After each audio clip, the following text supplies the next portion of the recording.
All right, Hamlet's soliloquy part two. How much he revered and honored and loved his father. He's saying his father was so excellent a king that was to this meaning this king. So his father, King Hamlet, versus this king. He's setting up an analogy here. He's saying the difference between his father and Claudius is the difference between Hyperion, who you'll be asked to look up in your questions, and a satyr. When you look those up, see what the implications are. Just how big of a difference does he see between his father and Claudius? To compare his father to Hyperion, you'll see how intense that is, and a satyr. Spoiler alert, satyrs have an extremely negative reputation, and pay attention to some of the specifics of what satyrs were known for, and you'll see exactly what Hamlet thinks of Claudius. It's not much, not good. He also talks about his parents' relationship. He's saying that he remembers his father as so loving to his mother that he might not beteem the winds of heaven visit her face too roughly. He didn't even want the wind to make her uncomfortable. He wanted her to be safe and happy all the time. And here's another interjection. Heaven and earth. He's so upset remembering this. Heaven and earth must I remember. He's wishing these thoughts would just disappear. He would like to move on because this is really painful to keep remembering and thinking about. He thinks about how his mother treated his father. She would hang on him. We've seen couples like that, right? That are just touching each other all the time. That's how he remembers his parents. As if increase of appetite had grown by what it fed on.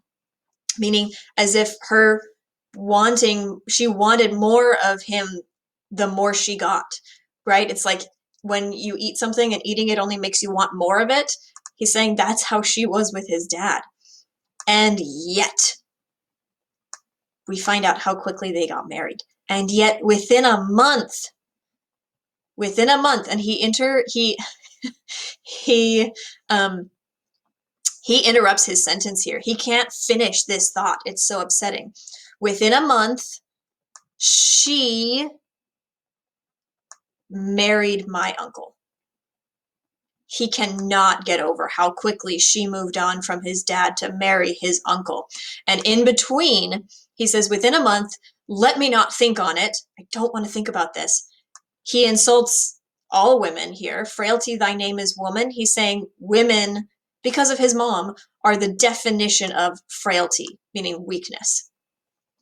A little month, or ere means before, ere those shoes were old with which she followed my poor father's body like Niobe, all tears. This is another allusion that you'll be asked to look up, but Niobe is known for her intense grief over deaths of her children. So his mother was the picture of grief when his father died, but he still can't finish the thought. Oh God, a beast that wants discourse of reason would have mourned longer.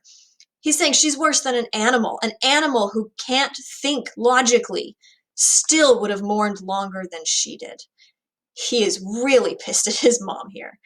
She married my uncle, my father's brother. That repetition, he can't get over how weird and close and not okay this relationship is. He's saying, but they're nothing alike. Claudius is no more like King Hamlet than Hamlet is to Hercules. Hamlet, normal everyday mortal, versus Hercules, strongest demigod in mythology. Within a month, ere yet the salt of most unrighteous tears had left the flushing in her galled eyes. So even before her tears had dried, she married. And he calls this incest. That's what he thinks of their relationship. That she ran like dexterity so quickly to incest. And then the last heartbreaking thing he says is that he has to let his heart keep breaking over this because he can't say anything. It would be treason for him to say anything.